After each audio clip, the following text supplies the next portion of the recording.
Avant de commencer, dites-nous en commentaire quelle heure il est et d'où vous nous regardez. Commençons. Certains hommes passent leur vie entière à chercher quelque chose qu'ils ne peuvent nommer. Le Lamos avait arrêté de chercher le jour où il avait enterré sa famille. Il s'était convaincu que la solitude était plus sûre que l'espoir. Que les pièces vides faisaient moins mal que les promesses vides. Puis 3 femmes étaient apparues à la lisière de sa propriété, pieds nus et en sang. Et tout ce qu'il pensait savoir de la peur s'était dissous en un instant. Parce que la femme qui se tenait devant, avec des yeux comme des nuages d'orage et un couteau tenu fermement malgré le tremblement de ses mains, le regardait comme s'il était déjà coupable de crimes qu'il n'avait jamais commis. Et d'une manière ou d'une autre, dans cet instant de terreur mutuelle et de besoin désespéré, aucun d'eux ne savait que ce qu'ils craignaient le plus l'un de l'autre deviendrait la seule chose qui les maintiendrait en vie. Le lent fendait du bois derrière la petite grange quand il les vit. 3 silhouettes se déplaçant lentement à travers les hautes herbes près du ruisseau, se soutenant mutuellement d'une manière qui témoignait de blessures et d'épuisement.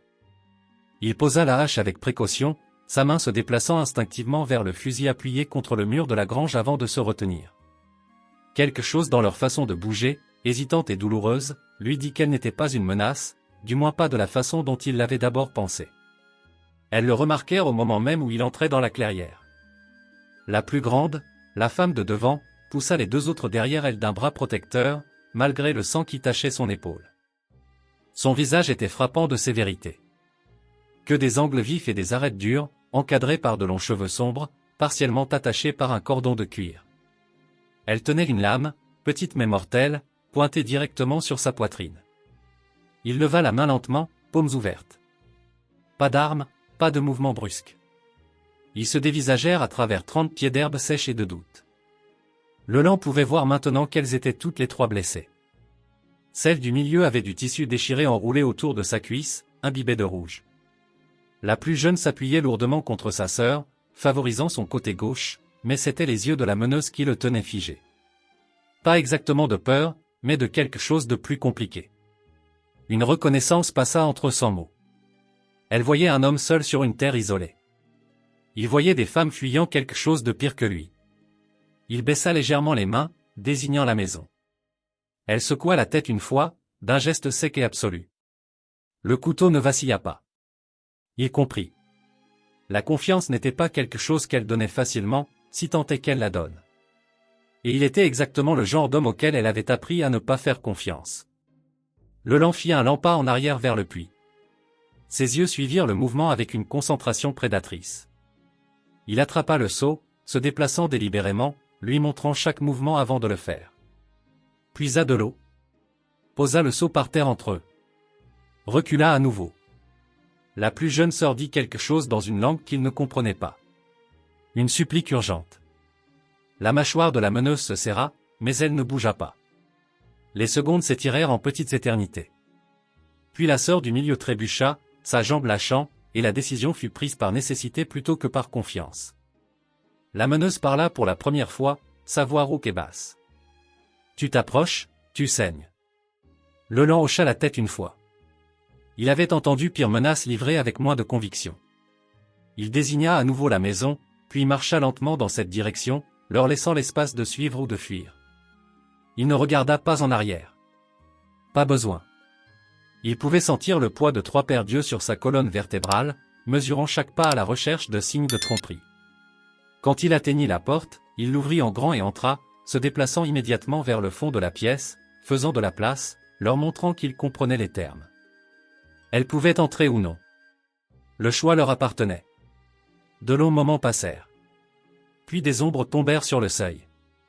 La meneuse entra la première. Couteau toujours prêt.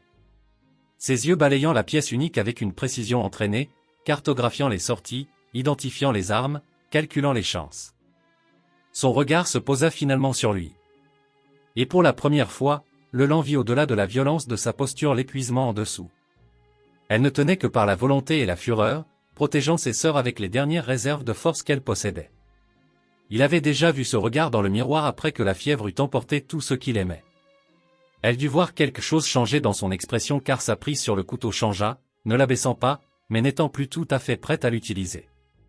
Le calcul dans ses yeux devint plus complexe, plus dangereux d'une manière différente. La sœur du milieu s'effondra sur la chaise près de la table, ses jambes blessées étendues devant elle. La plus jeune l'aida, puis regarda Leland avec moins d'hostilité et plus d'espoir désespéré. Mais c'était la meneuse qui retenait son attention, celle dont il ne pouvait pas tout à fait détourner le regard, même en sachant que fixer une femme avec un couteau était généralement une mauvaise idée. Elle parla à nouveau, cette fois à ses sœurs, des mots rapides qu'il ne pouvait pas suivre. Puis de nouveau à lui, chaque mot soigneusement choisi. De l'eau, du tissu pour les blessures. Puis nous partons. Il hocha lentement la tête. Commença à se diriger vers l'armoire où il gardait les fournitures. Elle le suivit avec la lame, son corps s'orientant pour rester entre lui et ses sœurs, même alors qu'elle vacillait légèrement sur ses pieds. C'est là qu'il remarqua le sang coulant de son avant-bras. Des gouttes régulières frappant le plancher en bois. « Tu es plus blessé qu'elle, dit-il doucement. » Ses yeux brillèrent. « Je vais bien. » Elle n'allait pas bien, et ils le savaient tous les deux. Mais Leland avait appris que certaines vérités devaient être découvertes plutôt que dites. Alors il rassembla du tissu propre, une bassine, la précieuse bouteille d'alcool qu'il gardait, les posa sur la table à portée de main, mais pas trop près. Recula à nouveau. La plus jeune sœur bougea la première, commençant à nettoyer la blessure sur la cuisse de la sœur du milieu. La meneuse resta debout, le regardant avec cette même intensité troublante. Il ne pouvait pas lire son expression. Ne savait pas si c'était de la haine ou de la peur ou un mélange volatile des deux. Ce qu'il savait, c'est que quelque chose avait changé dans la pièce quand leurs regards s'étaient croisés. Quelque chose pour lequel aucun d'eux n'avait encore de mots. Quelque chose qui rendait l'air plus lourd, chargé de possibilités et de dangers à parts égales. Il s'éclaircit la gorge. Il y a une pièce à l'arrière, les lits sont propres, la porte se verrouille de l'intérieur. La suspicion plissa son front. Pourquoi ? Pour que tu puisses dormir sans ce couteau à la main. Son rire fut amer et bref. Je dors avec ce couteau toutes les nuits. Alors au moins tu pourras te reposer sans penser que j'ai serré la porte. Elle l'étudia un long moment, pesant la vérité contre l'expérience. Quoi qu'elle ait vu, cela fit baisser ses épaules d'un demi-pouce, la première fissure dans son armure. Comment tu t'appelles ? Leland Moss. C'est ma terre. Ta terre ? Elle répéta, quelque chose de sombre vacillant sur son visage. Puis après une pause qui ressemblait à un test.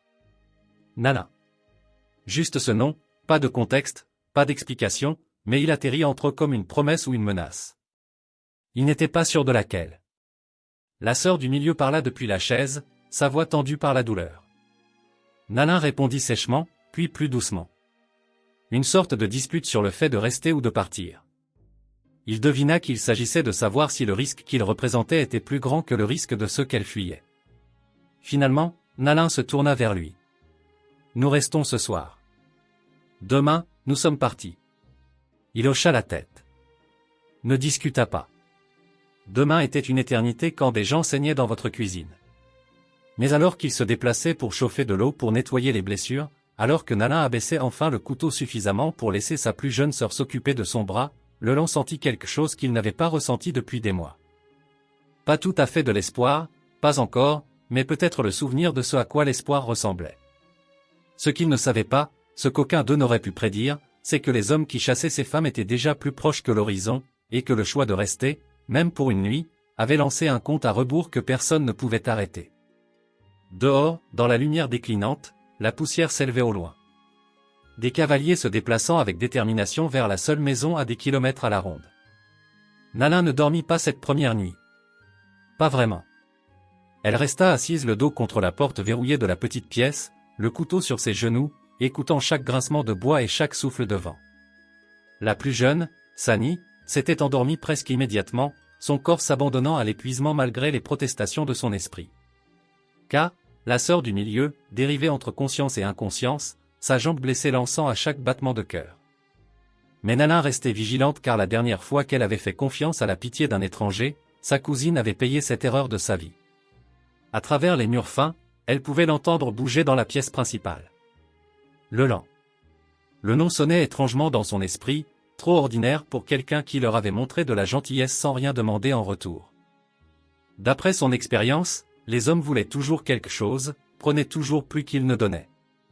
Pourtant, il avait reculé quand elle le lui avait dit, leur avait donné de l'espace et des fournitures sans rôder ou exiger de la gratitude, l'avait regardé avec quelque chose qui n'était ni de la faim ni du mépris, mais elle ne pouvait pas identifier ce que c'était.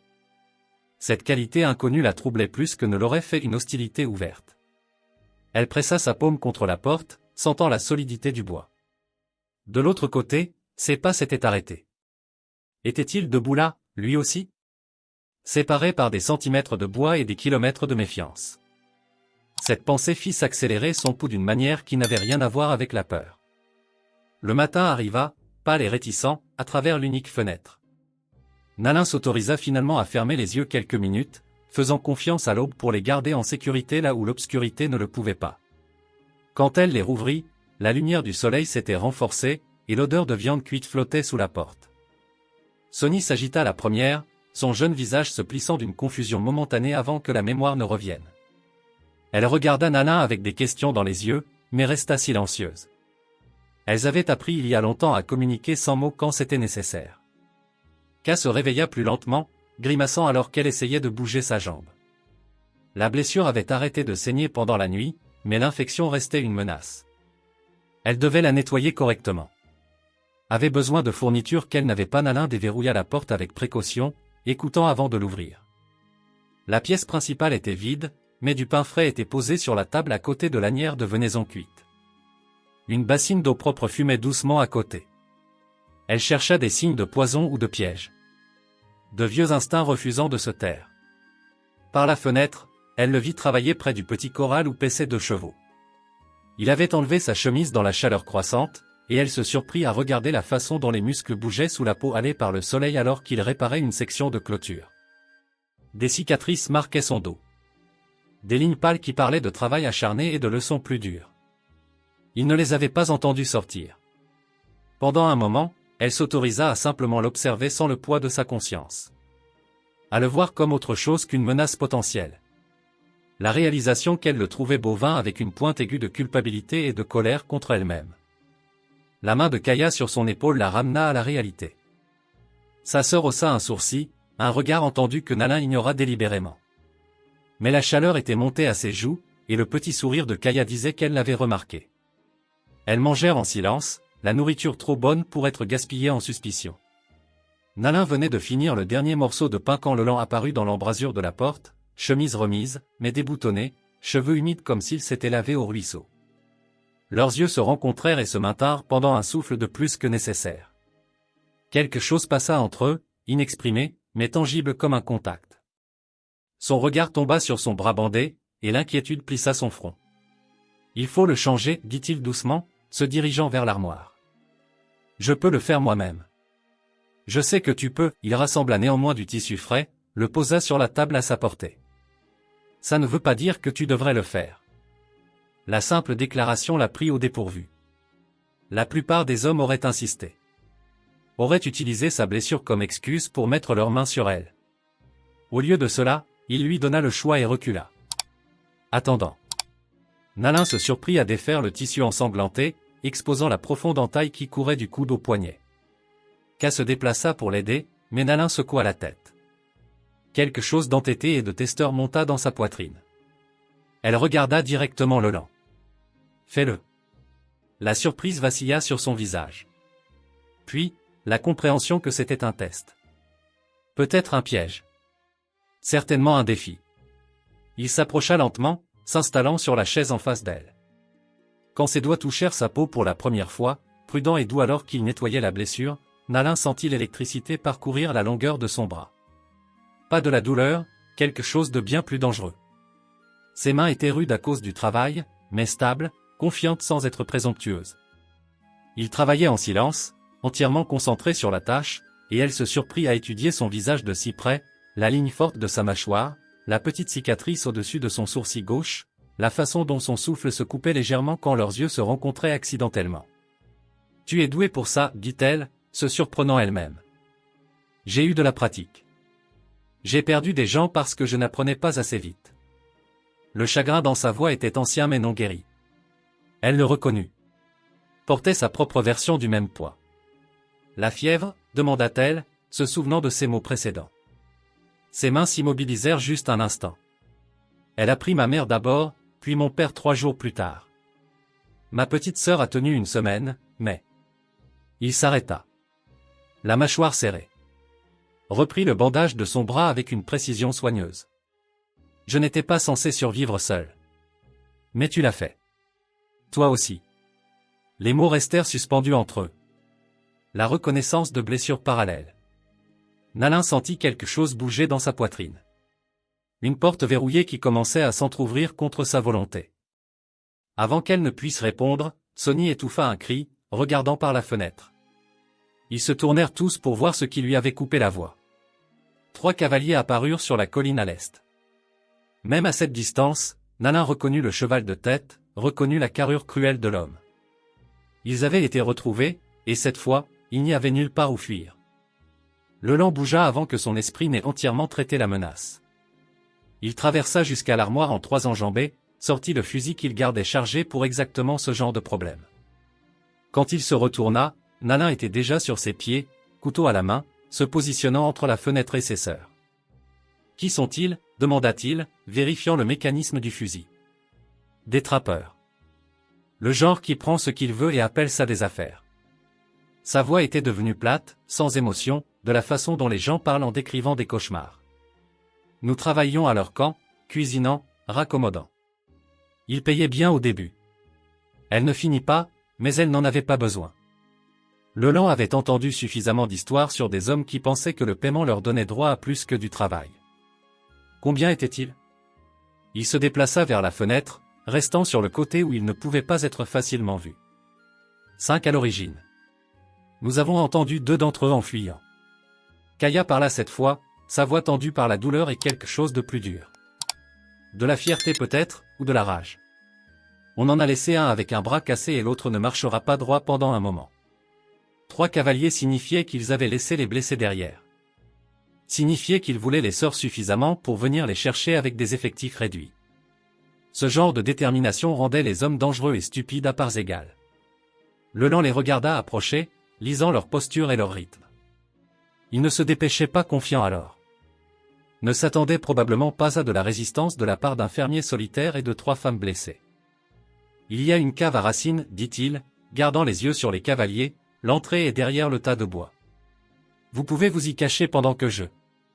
Non. La voix de Nalin coupa l'air comme sa lame. Nous ne nous cachons plus.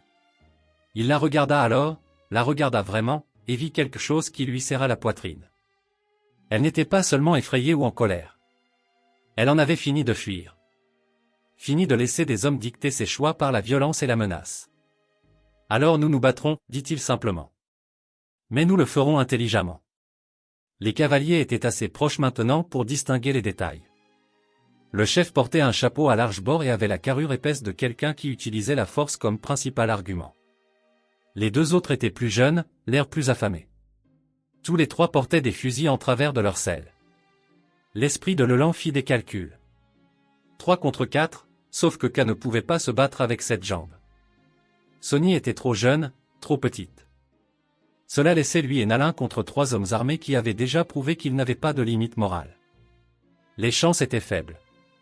Mais il avait déjà affronté de faibles chances. Sonny. Nalin parla rapidement dans sa propre langue, désignant la pièce du fond. La fille commença à protester, mais quelque chose dans l'expression de Nalin l'arrêta. Elle aida Kaya à se diriger vers l'arrière, toutes 2 se déplaçant aussi silencieusement que possible. Puis il ne resta plus que Leland et Nalin, debout côte à côte, regardant la mort chevaucher lentement vers eux. « Tu pourrais partir par l'arrière, » proposa Leland, même s'il savait qu'elle ne le ferait pas, « prends tes sœurs et cours. Je les retiendrai ici. Et te laisser mourir pour nous. » Elle le regarda avec ses yeux de nuage d'orage et quelque chose de brut transparut à travers son armure. « Tu penses que je veux ce poids? Mieux que ce qu'ils feront s'ils t'attrapent. » Sa mâchoire se serra. « Ils ne m'attraperont pas. Pas encore. » La façon dont elle dit « encore » fit chuter son estomac. La compréhension le submergea comme de l'eau froide. Ces hommes n'avaient pas seulement employé les sœurs. Ils leur avaient déjà fait du mal. Avaient déjà pris quelque chose qui ne pouvait pas être rendu. La rage, pure et vive, éclata dans sa poitrine. Mais il la repoussa, se força à penser tactiquement. La colère rendait les hommes négligents et la négligence vous faisait tuer. Le cavalier s'arrêta à 30 pieds de la maison. Le chef descendit lentement, délibérément, faisant étalage de sa confiance. Moss, cria-t-il, sa voix portant facilement à travers la distance. Nous n'avons pas de querelle avec toi. Envoie-nous juste les 3 squaws et nous te laisserons tranquille. Le lion s'avança dans l'embrasure de la porte, le fusil tenu lâchement, mais prêt. Elles ne vont nulle part. L'expression du trappeur se durcit. C'est ton choix alors? 3 femmes apaches que tu ne connais même pas valent plus que ta vie. Chaque personne vaut plus que ton genre d'affaires. L'homme cracha dans la poussière. De nobles paroles pour un homme mort. Dernière chance, Moss. Nous les prenons d'une manière ou d'une autre. La quantité de sang versé dépend de toi. Le lion sentit Nalin se rapprocher derrière lui. Sentit la chaleur de son corps contre son dos. Elle avait peur. Il pouvait le dire. Mais elle ne reculait pas. Ce courage, féroce et inflexible, fit bouger quelque chose dans sa poitrine. Alors ça va être une longue journée, dit le lion doucement. Pour nous tous. La main du trappeur se déplaça vers son fusil. Le temps sembla ralentir, chaque seconde s'étirant en quelque chose d'épais et d'inévitable. Le lion leva sa propre arme, son doigt trouvant la détente. Mais avant que quiconque ne puisse tirer, un son déchira l'air. Pas un coup de feu, autre chose. Quelque chose qui fit tourner brusquement la tête des 3 trappeurs vers la crête. D'autres cavaliers apparurent à l'horizon. Pas 2 ou 3. Au moins une douzaine, peut-être plus.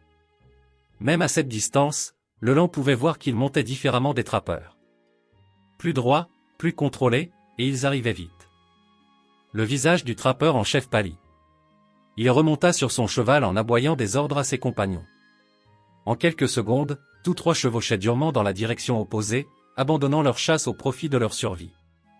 Le lion les regarda disparaître dans un nuage de poussière. Son cœur battant toujours la chamade, il abaissa lentement le fusil, essayant de comprendre ce qui venait de se passer. Derrière lui, le souffle de Nalin était court et rapide. Il se tourna pour la trouver fixant les cavaliers qui approchaient, son expression illisible. Pas du soulagement. Quelque chose de plus compliqué. « Qui sont-ils » demanda-t-il. Elle resta silencieuse un long moment. Puis, si doucement qu'il faillit ne pas l'entendre. « Mon peuple !» Les cavaliers s'arrêtèrent à la lisière de la propriété de Leland, à une distance respectueuse qui témoignait de discipline plutôt que de menace. Un homme descendit le premier, plus âgé que les autres, ses cheveux striés d'argent et son visage marqué par des années de soleil et d'épreuves. Il parla dans la même langue que Nalin utilisait avec ses sœurs, son ton portant l'autorité mais pas la colère. Nalin répondit, sa voix plus forte que Leland ne l'avait entendue auparavant, formelle, presque cérémonielle. Elle désigna Leland, et soudain une douzaine de paires d'yeux se tournèrent dans sa direction, mesurant et jugeant. Le plus âgé étudia Leland un long moment, puis dit quelque chose qui fit se raidir Nalin. Elle répondit sèchement, sa main bougeant en geste rapide. Une dispute se déroula dans une langue que Leland ne pouvait pas comprendre, mais la tension qu'elle contenait était universelle. Finalement, l'homme hocha la tête une fois et remonta. Les cavaliers tournèrent comme un seul homme, commençant à se retirer, mais sans partir. Ils établirent un camp juste au-delà du ruisseau, assez près pour observer, mais assez loin pour permettre l'intimité. Le message était clair. Ils attendraient, mais pas éternellement. Nalin resta immobile longtemps après qu'il se soit installé, fixant les feux lointains qui commençaient à apparaître. Alors que le soir approchait, Leland lui laissa de l'espace, s'occupant de sécuriser la maison et de vérifier Kay et Sonny. Les jeunes sœurs étaient sorties prudemment, le soulagement et l'inquiétude se disputant sur leurs visages. Quand l'obscurité totale tomba enfin, Leland trouva Nalin assise dehors, le dos contre le côté de la maison, regardant les étoiles qui semblaient trop brillantes pour une nuit si lourde. Il s'assit à côté d'elle, laissant un pied prudent d'espace entre eux. Aucun ne parla pendant un moment, existant simplement dans le silence ponctué par le chant des grillons et le murmure distant des voix du camp. « Ils veulent que nous revenions, dit Nalin. Finalement. Ils disent que nous sommes partis trop longtemps. Que ce n'est pas sûr ici. Ils ont raison sur ce dernier point. » Elle tourna la tête pour le regarder. Et même dans la faible lumière de la fenêtre derrière eux, il pouvait voir le conflit dans son expression. « Ils veulent que je les guide. Mon père était leur chef avant de mourir. Le conseil dit qu'il est temps que je prenne sa place. » La compréhension s'installa dans la poitrine de Leland. Lourde comme la pierre. « C'est pour ça que tu étais ici. Pourquoi tu travaillais pour ces trappeurs au lieu d'être avec ton peuple ? Je ne pouvais pas le faire. Je ne pouvais pas me tenir dans l'ombre de mon père et prétendre que j'étais assez forte pour la remplir. Sa voix se brisa légèrement. Alors j'ai fui. J'ai emmené mes sœurs avec moi, les convainquant que nous pouvions tracer notre propre chemin. Et regarde où ça nous a menés. Tu es en vie. Ça compte pour quelque chose.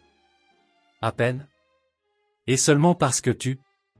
Elle s'arrêta, la mâchoire se contractant alors qu'elle luttait pour garder le contrôle. Seulement parce qu'un étranger nous a montré plus de gentillesse que notre propre peuple quand nous avions besoin de partir. Leland voulait lui dire qu'elle était trop dure avec elle-même, que la survie n'était jamais simple ou jolie. Mais il savait que ces mots sonneraient creux. Prononcés par quelqu'un qui n'avait jamais dû apporter le poids du commandement ou de l'héritage ou des attentes mesurées en générations. Au lieu de cela, il dit « Qu'est-ce que tu veux ?» La question sembla la surprendre. Ce que je veux n'a pas d'importance. C'est la seule chose qui compte. Elle rit, amère et bref. Ce n'est pas comme ça que notre monde fonctionne. J'ai des responsabilités, mes sœurs, mon peuple, l'héritage de mon père. Une pause, puis plus bas. Toutes les choses que je suis censé vouloir plus que tout au monde. Mais ce n'est pas ton cas. Ce n'était pas une question. Elle ne répondit pas immédiatement. Mais quand elle le fit, sa voix était à peine au-dessus d'un murmure. Je veux choisir quelque chose pour moi. Juste une fois. Je veux me réveiller et ne pas sentir le poids des attentes de tout le monde avant même d'ouvrir les yeux. Elle se tourna pour lui faire face pleinement. Et il y avait quelque chose de brut et de désespéré dans son regard. Est-ce égoïste de vouloir quelque chose qui soit juste à moi? Non. Il le pensait. C'est humain. Leurs regards se maintinrent. Et Leland sentit à nouveau cette attraction, plus forte maintenant. L'espace entre eux semblait à la fois trop grand et pas assez grand. Il pouvait sentir la sauge et la fumée dans ses cheveux. Voir le pouls battre à la base de sa gorge. Merci, dit-elle doucement. Pour aujourd'hui, pour nous avoir donné un abri quand tu n'y étais pas obligé. Pour t'être tenu à nos côtés contre ces hommes. Je le referai. Je sais. Quelque chose changea dans son expression. La vulnérabilité perçant l'armure qu'elle portait comme une seconde peau. C'est ça qui me fait peur. Pourquoi? Parce que je commence à te faire confiance. Elle le dit comme une confession, comme l'aveu d'un crime. Et la dernière fois que j'ai fait confiance à un homme qui n'était pas de ma famille, Sa voix se brisa. Elle détourna brusquement le regard, mais pas avant que Leland ne voie des larmes capter la lumière des étoiles. Il ne la toucha pas, bien que tout en lui le veuille. Au lieu de cela, il attendit, lui donnant le choix de continuer ou de battre en retraite. Quand elle reprit la parole, les mots vinrent lentement, comme si on extrayait du poison d'une blessure. Il s'appelait David. Il travaillait à un poste de traite près de notre camp d'hiver. Il était gentil avec nous, patient, disait qu'il voulait t'aider à jeter un pont entre nos mondes. Une pause remplie de douleur. Ma cousine l'a cru. Je l'ai cru. Nous sommes allés à sa cabane quand il nous a invités. Pensions que nous étions accueillis en amis. Elle n'eut pas besoin de finir. Leland pouvait voir le reste de l'histoire dans la façon dont ses épaules étaient voûtées. La façon dont ses mains s'étaient crispées en poing. Ta cousine, dit-il doucement. Celle qui a payé pour ton erreur. Ils l'ont étranglée pour ça. La voix de Nalin était redevenue plate, vidée de tout sauf d'effet.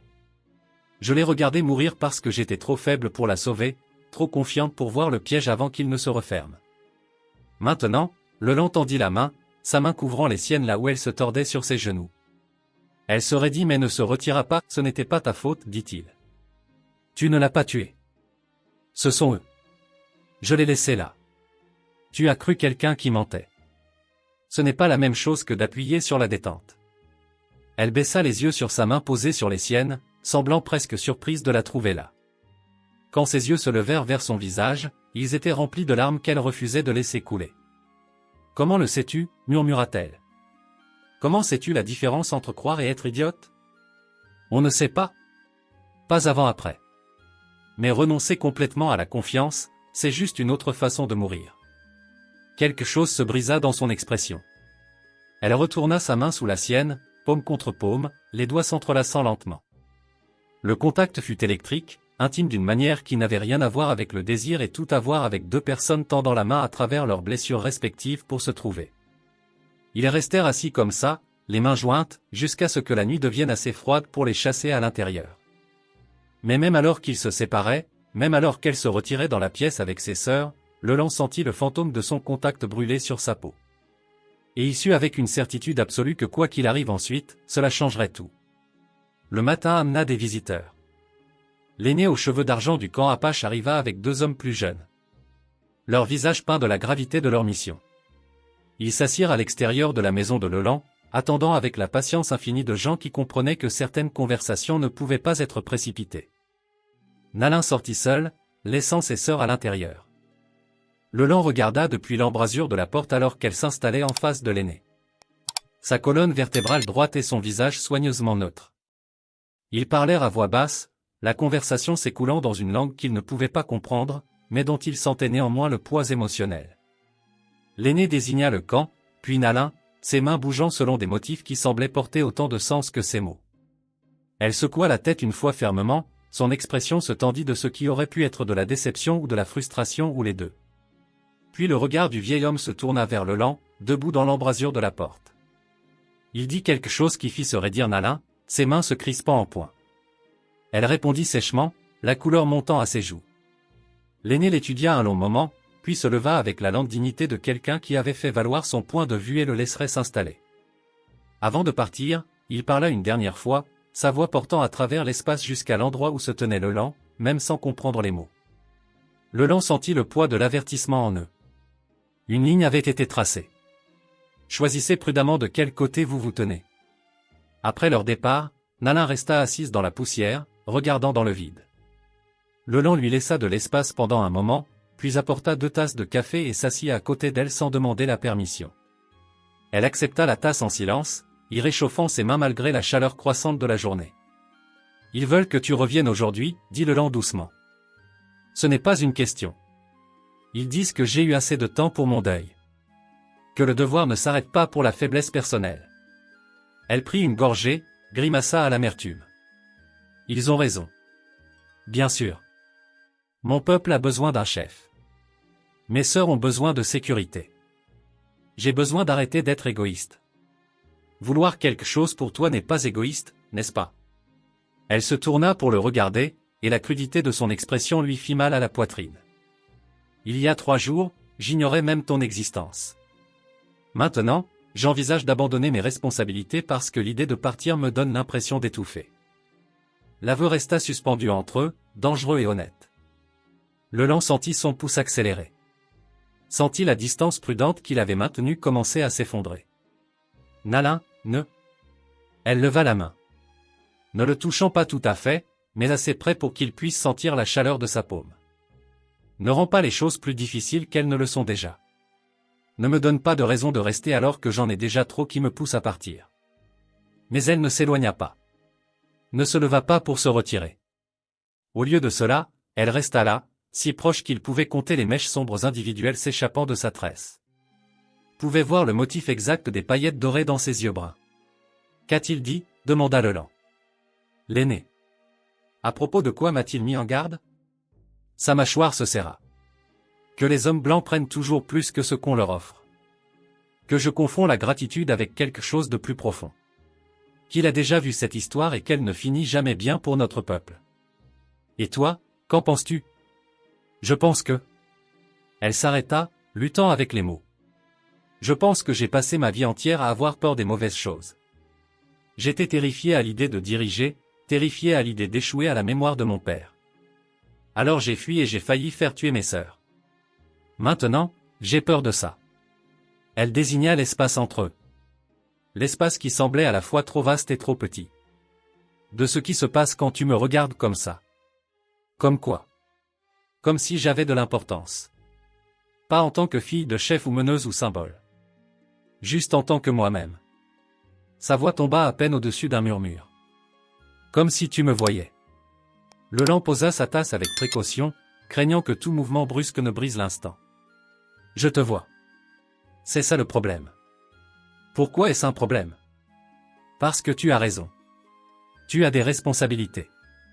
Des gens qui ont besoin de toi, et je ne suis qu'un fermier qui ne peut rien t'offrir d'autre qu'une maison solitaire et plus de raisons de te sentir coupable. Elle étudia son visage un long moment, puis fit quelque chose qui les choqua tous les deux. Elle tendit la main et toucha sa mâchoire, ses doigts légers comme un souffle contre sa peau. Il devint absolument immobile, ayant peur de respirer, peur de bouger et de rompre le charme qui lui avait permis de franchir cette dernière distance. « Tu nous as offert ta maison quand nous n'avions nulle part où aller, dit-elle doucement. Tu t'es tenu à nos côtés quand tu aurais pu nous laisser affronter ces hommes seuls. Tu as écouté ma douleur sans essayer de la réparer ou de la minimiser. » Son pouce traça la ligne de sa pommette, et il sentit ce contact dans chaque terminaison nerveuse. « Ce n'est pas rien, Leland. » Il tourna légèrement la tête, juste assez pour que ses lèvres effleurent presque sa paume. L'air entre eux semblait chargé, lourd de possibilités et de retenues à parts égales. Son souffle se coupa, audible dans le silence. « Je devrais rentrer, murmura-t-elle, mais ne bougea pas, oui, acquiesça-t-il.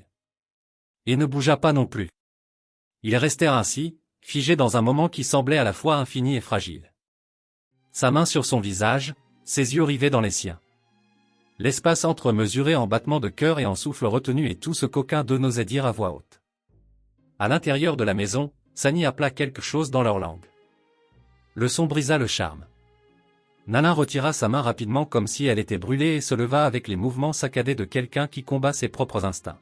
« Ce soir, dit-elle, sans le regarder. Ils envoient quelqu'un au coucher du soleil pour nous escorter jusqu'au camp. Que je sois d'accord ou non, elle se dirigea vers la maison, les épaules carrées d'une fausse confiance. Mais sur le seuil, elle s'arrêta et jeta un regard en arrière. Le regard qu'elle lui lança était complexe, chargé de désir et de regret, et de quelque chose de plus féroce qui lui coupa le souffle.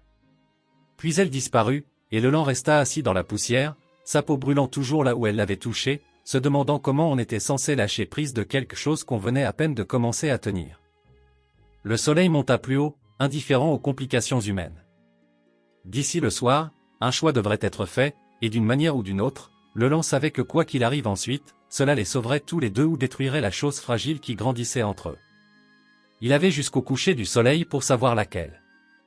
L'après-midi s'étira comme un fil tendu, chaque heure semblant plus longue que la précédente. La jambe de Cass était suffisamment améliorée pour qu'elle puisse marcher en boitant à peine, et Sonny s'occupait de préparer leur départ avec une résignation qui faisait mal à voir. Mais c'était Nalin qui attirait l'attention de Leland.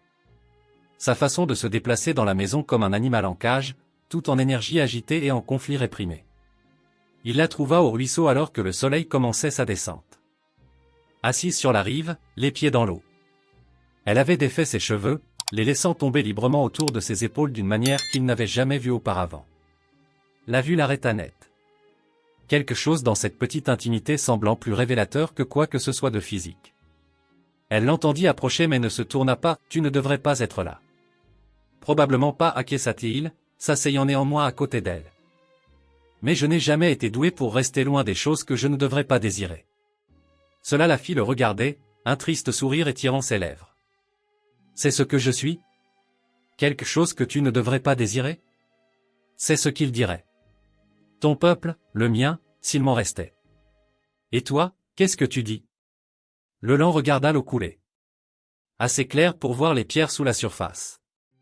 Je dis que j'ai passé 6 mois à me convaincre que j'étais mieux seul. Que avoir besoin des gens, c'était juste inviter la douleur. Puis 3 étrangères se sont pointées en saignant sur ma terre. Et celle avec le couteau et les terribles problèmes de confiance m'a rappelé ce que ça fait d'être en vie. Elle rit. Le son se brisant sur quelque chose qui aurait pu être un sanglot. Terrible problème de confiance. C'est une façon de le décrire. Nalin. Il attendit qu'elle rencontre son regard. Tu ne me dois rien. Si retourner auprès de ton peuple est ce que tu dois faire, alors fais-le. Ne reste pas parce que tu te sens coupable ou obligé ou. Ce n'est pas pour ça que je veux rester. Les mots vinrent rapidement, urgents. Je veux rester parce que quand je suis ici, j'ai l'impression de pouvoir respirer. Parce que tu me regardes et tu ne vois pas le fantôme de mon père ou les attentes de mon peuple. Tu me vois juste moi, Nalin. Pas la fille du chef ou la meneuse. Ils essaient de me forcer à devenir. Juste moi. La vulnérabilité dans sa voix dénoua quelque chose dans sa poitrine. Il attrapa sa main et cette fois elle n'hésita pas. Leurs doigts s'entrelacèrent naturellement comme s'ils avaient fait ça pendant des années au lieu de jours. Alors reste, dit-il simplement. Tes sœurs guérissent. Elles peuvent faire leur propre choix. Mais toi, Toi, reste. Ce n'est pas si simple. Ça ne l'est jamais. Ça ne veut pas dire que ça n'en vaut pas la peine. Elle se tourna pour lui faire face pleinement, et le soleil de fin d'après-midi se prit dans ses yeux, les faisant virer à leur ambrée. Tu ne sais pas ce que tu demandes. Si je reste, si je choisis ça, il y aura des conséquences. Mon peuple ne comprendra pas. Ils verront ça comme une trahison. Alors laisse-les. Tu as passé ta vie entière à porter leur jugement. Peut-être qu'il est temps de le poser et de prendre le tien à la place. Je ne te demande pas de porter quoi que ce soit. Il leva leurs mains jointes, pressa ses lèvres contre ses jointures dans un geste qui était en quelque sorte plus intime que n'importe quel baiser.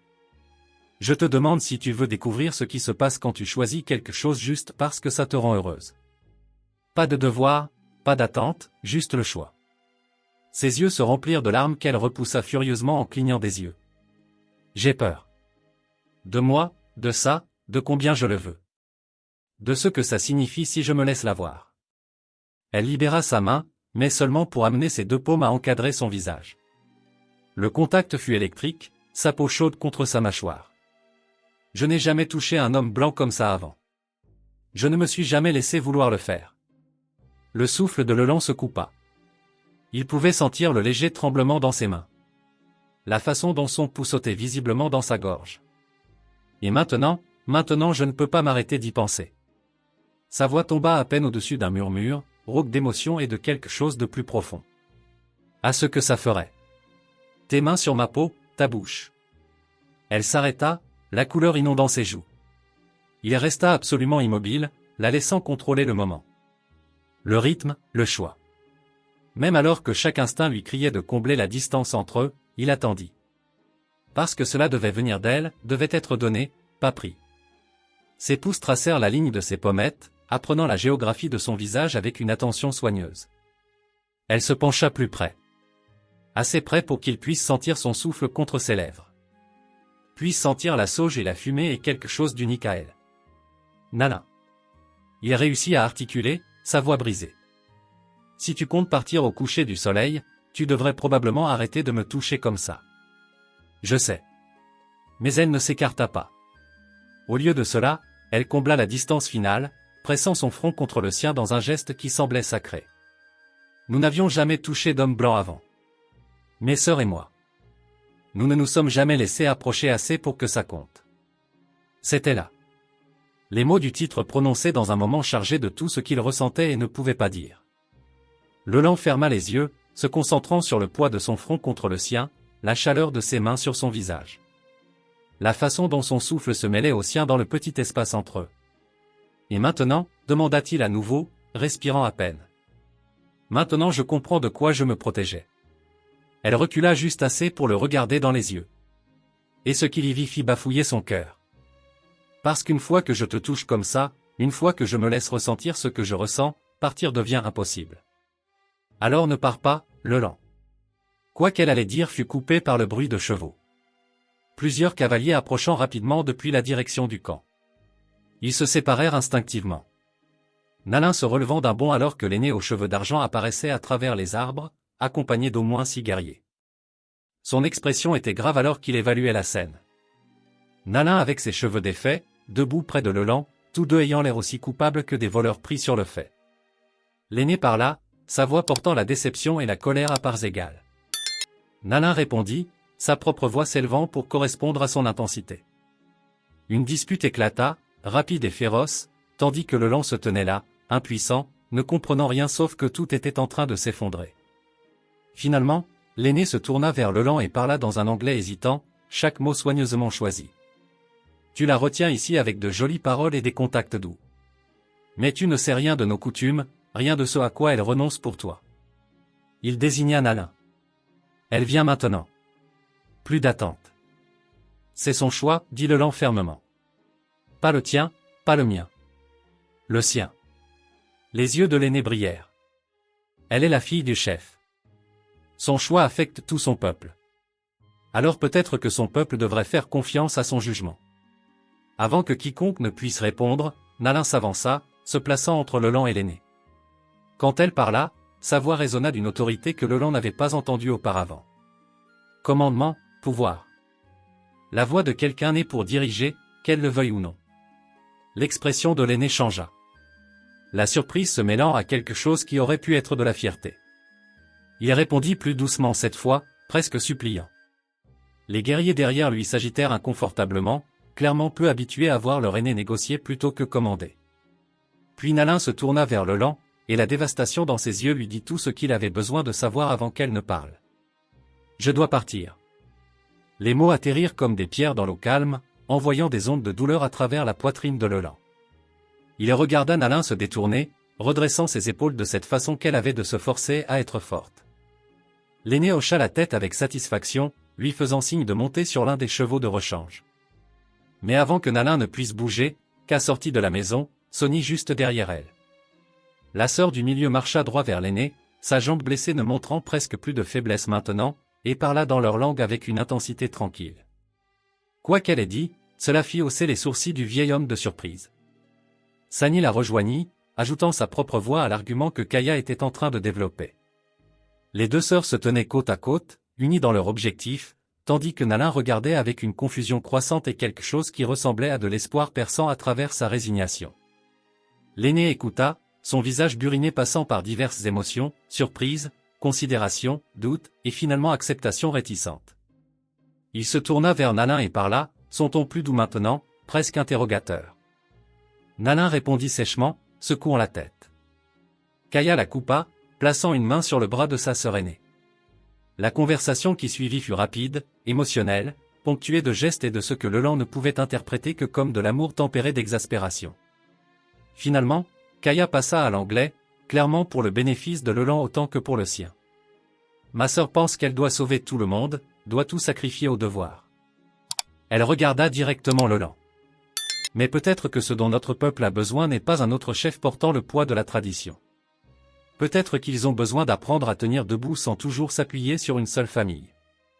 Sonny hocha la tête, ajoutant sa voix. Nalin nous a appris à être fortes, à choisir nos propres chemins. Maintenant, elle ne veut pas choisir le sien parce qu'elle a peur de décevoir des gens qui n'ont pas gagné le droit à sa dévotion. L'aîné parla et bien que Leland n'ait pas compris les mots, il entendit la question en eux. Les yeux de Nalin se remplirent de larmes alors qu'elle répondait, sa voix se brisant à mi-chemin, Ka traduisit, ses propres yeux humides. Elle dit qu'elle ne peut pas abandonner ses responsabilités. Ne peut pas décevoir son père. Ne peut pas laisser son peuple sans direction. Une pause, puis plus féroce. Mais j'ai dit à l'aîné que je reviendrai. Je m'entraînerai. Je dirigerai s'ils ont si désespérément besoin de quelqu'un. Kaya. Non, commença Nalin. Pourquoi pas? La voix de sa sœur portait de l'acier sous la douceur. Tu penses que tu es la seule à pouvoir porter l'héritage de père? Je suis sa fille aussi. Tout comme Sonny. Nous n'avons pas demandé ce fardeau, mais toi non plus. Elle se rapprocha, prenant les deux mains de Nalin. Tu as passé ta vie entière à nous protéger, à nous enseigner, à nous préparer à être forte.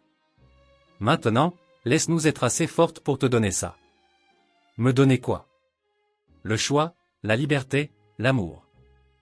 Si c'est ce que c'est. Ka jeta un coup d'œil à Leland, un petit sourire perçant. Et je pense que c'est le cas.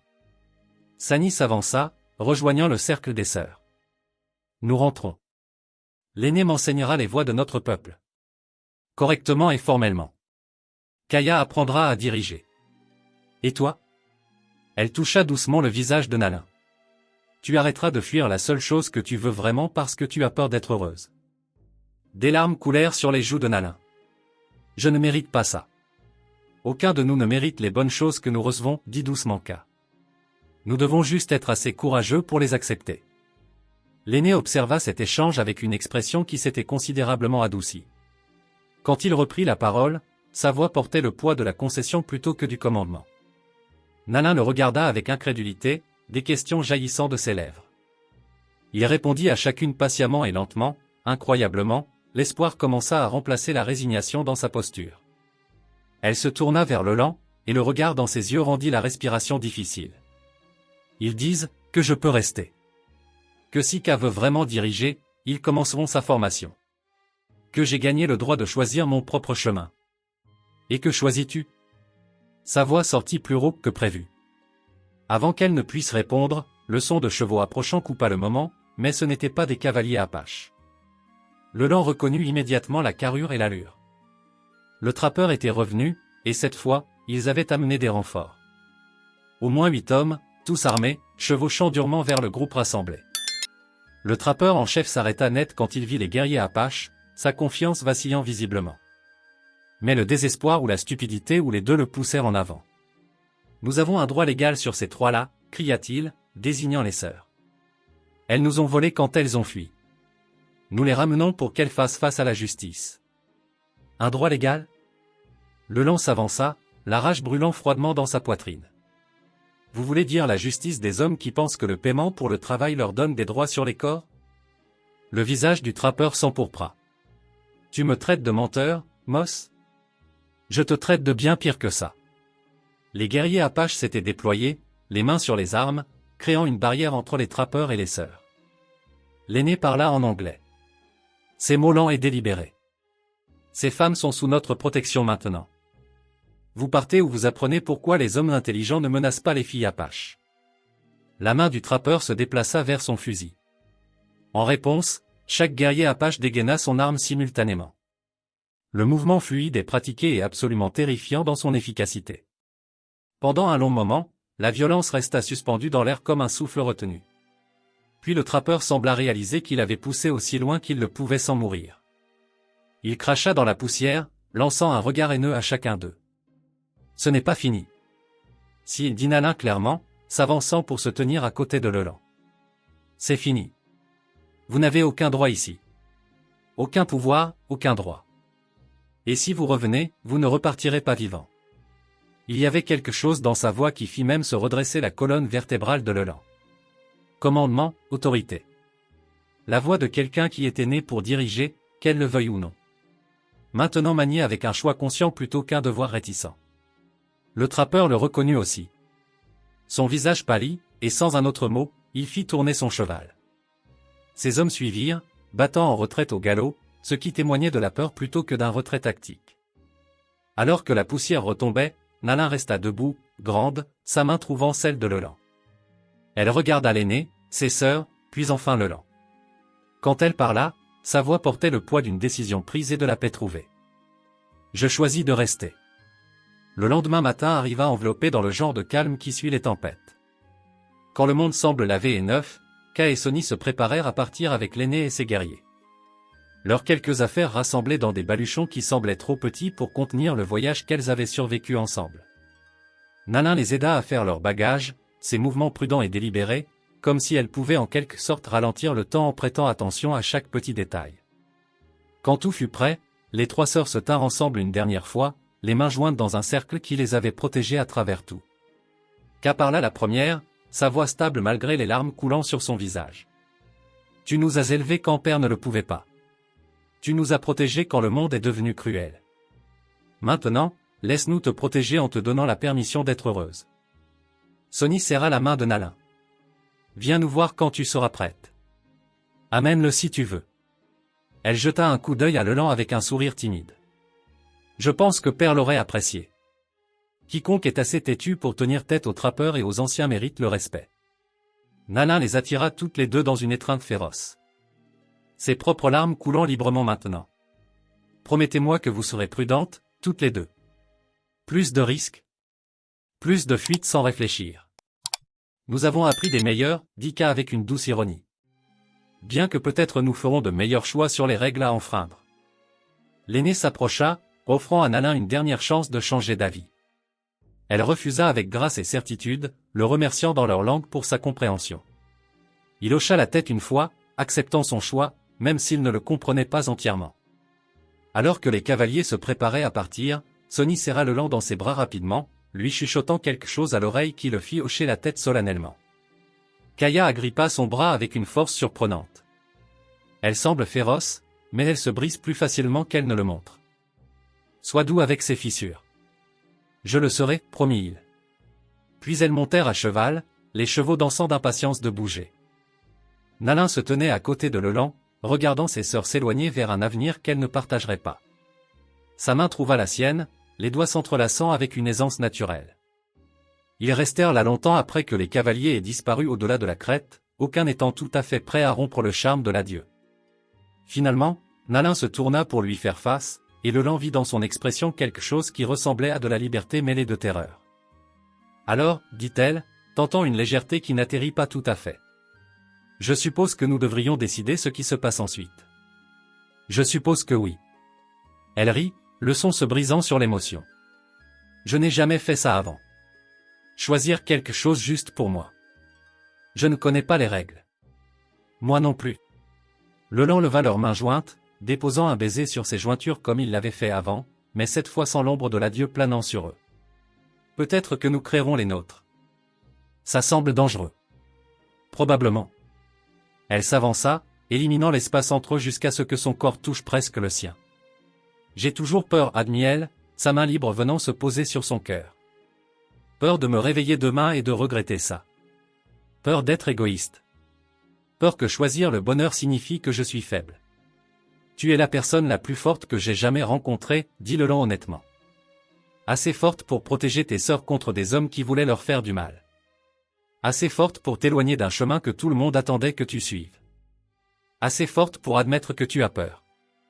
Ses yeux cherchèrent son visage, mémorisant les détails comme si elle avait peur qu'il puisse disparaître. Et si je ne suis pas doué pour ça? Pour être juste avec une seule personne, construire quelque chose de calme au lieu de diriger des gens. Alors nous trouverons une solution ensemble. Il leva son autre main pour lui prendre le visage, le pouce traçant la ligne de sa pommette. Pas d'attente, pas de performance. Juste toi et moi, apprenant au fur et à mesure. Elle se pencha dans son contact, ses yeux se fermant un instant. Quand ils se rouvrirent, ils contenaient une chaleur qui lui coupa le souffle. « Je veux t'embrasser, dit-elle simplement. J'en ai envie depuis ce premier jour où tu as reculé et nous as donné de l'espace au lieu de le prendre. Alors embrasse-moi. » Elle le fit. Le baiser commença doucement, presque hésitant, comme si elle apprenait encore la forme de cette nouvelle liberté. Mais ensuite ses bras s'enroulèrent autour de son cou et elle se pressa plus près, et soudain il n'y avait plus rien d'hésitant. C'était féroce et désespéré et plein de tout ce qu'ils avaient retenu pendant des jours. Chaque peur et espoir et possibilité impossible se déversant dans la connexion des lèvres et des souffles et des corps finalement alignés. Quand ils se séparèrent enfin, tous deux respirant fort, Leland posa son front contre le sien dans le geste qui était devenu le leur. « Reste avec moi, murmura-t-il. Pas parce que tu le dois. Pas parce que tu me dois quoi que ce soit. Mais parce que tu le veux. » « Je le veux, dit-elle, et la certitude dans sa voix effaça tout doute restant. « Je veux me réveiller à côté de toi. Je veux apprendre ce qui te fait rire. Je veux construire quelque chose qui soit annoué à personne d'autre. » Elle recula juste assez pour rencontrer son regard. « Je veux te choisir chaque jour et que tu me choisisses en retour. » « Déjà fait, dit-il, et il l'embrassa à nouveau. Le soleil monta plus haut, réchauffant la terre autour de la petite maison de Leland qui était passée de vide à habiter en l'espace de quelques courts jours.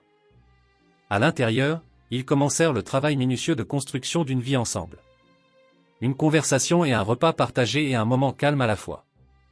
Parfois, Nalin regardait vers l'horizon où ses sœurs avaient disparu et sentait l'attraction des anciennes obligations.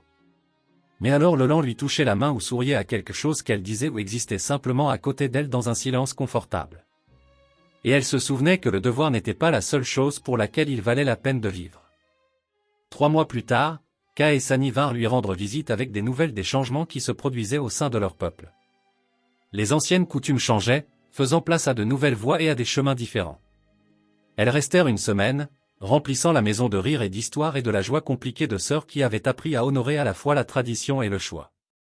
Alors qu'elles se préparaient à repartir, Ka prit Nalin à part. « Tu as l'air heureuse, observa-t-elle. Différente. Comme si tu avais enfin arrêté de fuir. » « C'est le cas, admit Nalin, jetant un coup d'œil là où Leland apprenait à Sony comment réparer une selle. J'ai trouvé quelque chose qui valait la peine de rester. Bien. Ka la serra fort dans ses bras. Père serait fier. Pas parce que tu as choisi le devoir, mais parce que tu t'es choisi toi-même. Après le départ de ses sœurs, Nalin se tint avec Leland, regardant le coucher de soleil peindre le ciel dans des tons d'ambre et de rose. Son bras s'enroula autour de sa taille, l'attirant près de lui, et elle se pencha dans sa chaleur solide avec l'aisance de quelqu'un qui avait enfin trouvé sa maison. « Pas de regret ?» demanda-t-il doucement. Elle se tourna dans ses bras, se hissant sur la pointe des pieds pour l'embrasser doucement. Pas un seul.